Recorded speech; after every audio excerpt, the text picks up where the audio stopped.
فرمایا نبی کریم صلی اللہ علیہ وسلم نے ان من الشعر حکمت، یقیناً بعض شعر پر حکمت ہوتے ہیں۔ محترم ناظرین، حدیث بالا کا مطلب یہ ہے کہ تمام اشعار برے نہیں ہوتے، بلکہ ان میں بعض اشعار فائدہ مند بھی ہوتے ہیں اور بعض اشعار سے حکمت کے چشمے پھوٹتے ہیں۔ ان سب کے باوجود آپ صلی اللہ علیہ وسلم نے خود تو کبھی اشعار نہیں کہے، مگر بعض موقع پر پسند ضرور فرمایا ہے۔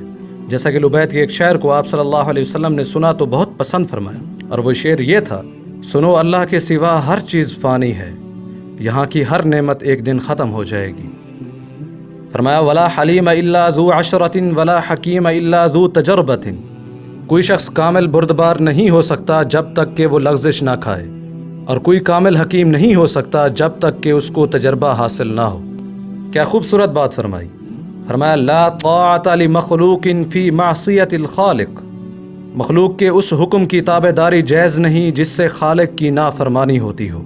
محترم ناظرین، علماء مزید اس کی وضاحت اس طرح فرماتے ہیں کہ اگر کوئی حاکم ایسا حکم جاری کرے جس پر عمل سے خالق کی نافرمانی لازم آتی ہو، اس صورت میں اس حاکم کی اطاعت اور فرما برداری نہیں کی جائے گی، لیکن اس صورت میں بھی ایسے حاکم کے خلاف بغاوت کرنے کی اجازت نہیں ہوگی۔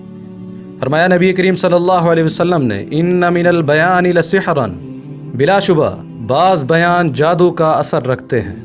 محترم ناظرین، آپ صلی اللہ علیہ وسلم نے بیان کو سحر اس لیے فرمایا کہ جس طرح سحر سے آدمی کو ایک حال سے دوسرے حال میں تبدیل کر دیا جاتا ہے، تو اسی طرح فصاحت فی البیان سے انسان کے دل کو تبدیل کر دیا جاتا ہے۔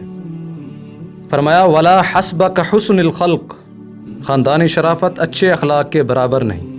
محترم ناظرین، حسب اصل میں اس کو کہتے ہیں کہ آدمی اپنے باپ دادا کے فضائل اور مناقب گنوائے اور پھر اس پر فخر کرے، تو اس حدیث میں اس کی ممانعت فرمائی گئی اور یہ فرمایا گیا کہ انسان کی شرافت اور فضیلت اس کے اچھے اخلاق سے ہوتی ہے۔ اگر اس میں اچھے اخلاق نہیں تو وہ لاکھ اپنے خاندان کے مناقب گنوائے سب فضول ہے۔ فرمایا لا عقل کالتدبیر ولا ورع کالکفن، تدبیر کے مثل کوئی عقل نہیں اور گناہوں سے روکنے کے مثل کوئی پرہیزگاری نہیں۔ کیا خوبصورت بات کہی۔ ان من العلم جہلا، بلا شبہ بعض علم جہالت ہیں۔ محترم ناظرین، امام غزالی رحمۃ اللہ علیہ فرماتے ہیں جو شخص علم حاصل کرنا چاہتا ہے تو اس سے پہلے وہ یہ بات طے کرے کہ آیا اس تحصیل علم سے اس کا مقصد کیا ہے۔ اگر صرف فخر و نمائش اور بڑائی لوگوں پر جتلانا چاہتا ہے تو یہ شخص علم کے ساتھ جہل اور اپنی جان کا دشمن بھی ہے، اور اگر حصول علم سے مقصود اللہ کی رضا اور جہالت کا دور کرنا ہو اور دوسرے کا سکھانا ہو تو اب اس شخص کو چاہیے کہ وہ علم حاصل کرے۔ بقول اس شاعر کے، ہو علم اگر نصیحت تو تعلیم بھی کر، دولت جو ملے تجھے تو اس کو تقسیم بھی کر، اللہ عطا کرے جو عظمت تجھ کو، جو اہل ہیں اس کے ان کی تعظیم بھی کر۔